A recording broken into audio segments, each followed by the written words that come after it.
As empresas também devem se preocupar com sua responsabilidade social. As empresas são locais onde as pessoas passam boa parte de suas vidas. São locais onde as pessoas interagem. Então é necessário que os proprietários, que os gestores, não pensem somente naquilo ali como algo para se ganhar dinheiro.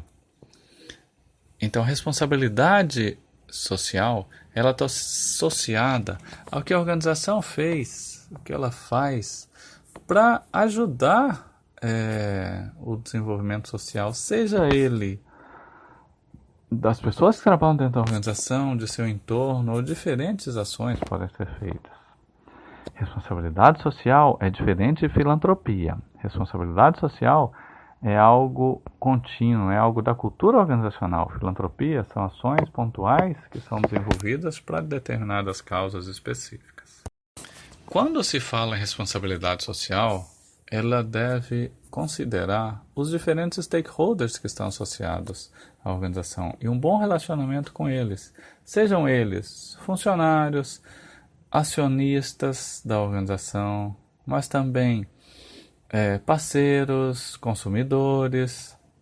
Além disso, a mídia, a comunidade, a comunicação, os órgãos reguladores, ativistas que podem questionar algumas ações da organização também devem ser considerados, né? São stakeholders, em alguns casos, em questões mais críticas, stakeholders importantes que precisam ser tratados. Questões de responsabilidade social foram tratadas por Carol como evoluindo no tempo e que deveria ser realmente desenvolvido mais do que o que acontece em muitas questões. Então, a base da pirâmide seria a responsabilidade econômica de a organização simplesmente ser lucrativa. Sobre isso, vem questões legais, de pelo menos e ter a obrigação de se cumprir as leis, responsabilidades éticas de fazer o que é correto. E no topo dessa pirâmide, a gente percebe a questão da responsabilidade discricionária, de realmente contribuir para a comunidade, para a qualidade de vida deles, dessa comunidade. Essa responsabilidade ela é discricionária porque ela não é obrigatória. A empresa não tem que fazer, não faz por obrigação ou por alguma penalidade que ela possa vir a sofrer. Mas sim porque ela quer contribuir para essa qualidade de vida da comunidade, dos seus funcionários e todo o seu entorno. A responsabilidade social está vinculada à ética, não pode se afastar. A ética empresarial, assim, é um fundamento para a responsabilidade social. A ética é necessária para um desenvolvimento organizacional e pode essa organização, inclusive, criar um capital reputacional que é importante para o mercado percebê-la como confiável, como uma empresa séria, esse tipo de coisa. E nesse sentido, não pode simplesmente se tratar empregados adequadamente para se ter um retorno da mídia. Isso precisa ser feito como realmente um fim organizacional.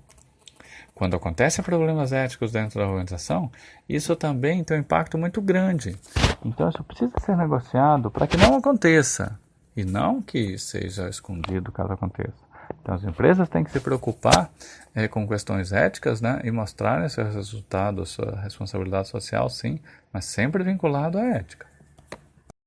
Assim como questões ambientais, existem normas associadas à responsabilidade social que precisam ser cumpridas. A SA 8000 é uma norma bastante utilizada pelas empresas que está associada a não se permitir trabalho infantil ou trabalho forçado, a garantir a saúde e a segurança de todos, a se permitir e se valorizar a liberdade de associação e se fazer negociação coletiva, a não permitir qualquer tipo de discriminação, a não permitir que aconteçam punições, coerções físicas ou mentais com os funcionários da empresa e nem com ninguém. Que o horário de trabalho não ultrapasse 48 horas semanais e que se tenha um dia de descanso no mínimo. Que a gratificação, que a remuneração das pessoas sejam suficientes para elas sobreviverem dignamente. e que os sistemas de gestão sempre se desenvolvam, vão desenvolvendo de uma maneira contínua.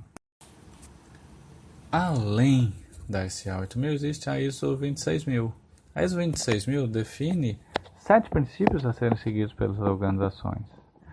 Desde a accountability, que é a responsabilidade de prestar contas por aquilo que se faz, a transparência sobre as atividades, o comportamento ético, o respeito pelos interesses dos stakeholders, das partes interessadas, pelo Estado de Direito, pela legislação, pelas normas internacionais de comportamento, que não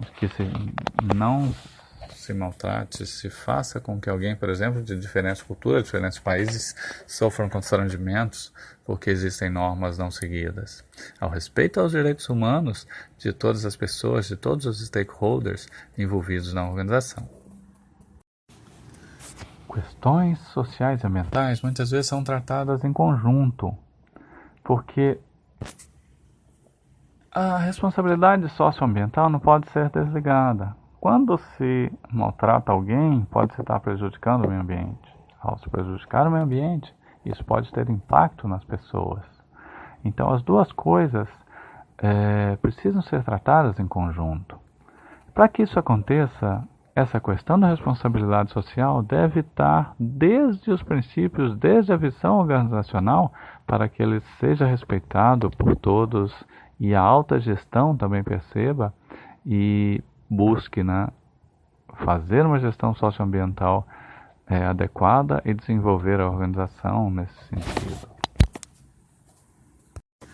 Para fazer uma gestão socioambiental correta, os processos administrativos devem se preocupar em ser desenvolvidos e respeitados adequadamente.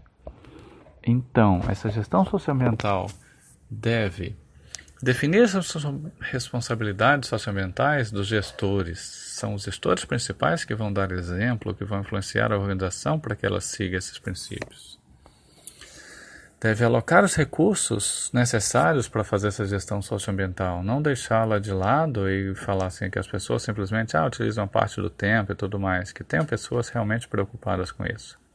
Que se priorize a saúde e segurança das pessoas, dos funcionários. Que se promovam políticas que evitem desperdícios, utilização de recursos ao máximo, extinção de espécies, apoio a ditadores, a regimes opressivos. Além disso, que os gestores apoiem e ajudem a política ambiental a ser implementada e mantida dentro da organização. Que se use os 3 R's, redução, reuso e reciclagem dos materiais. Que se monitore e se mensure as emissões para se saber o quanto está se emitindo de poluição, para poder se trabalhar, tomar decisões em relação a isso. Para reduzir o uso e emissão de substâncias tóxicas para que cause menos danos ao meio ambiente. Que se recupere produtos e embalagens o máximo após a sua utilização para reduzir os resíduos. Que se faça treinamento ambiental com os empregados para que todos tenham a noção, se preocupem e desenvolvam suas atividades de maneira adequada socioambientalmente. Que se faça melhorias contínuas e que se registre custos ambientais para se ter realmente a percepção, a noção do quanto a empresa causa de impacto e poder gerenciar isso aí.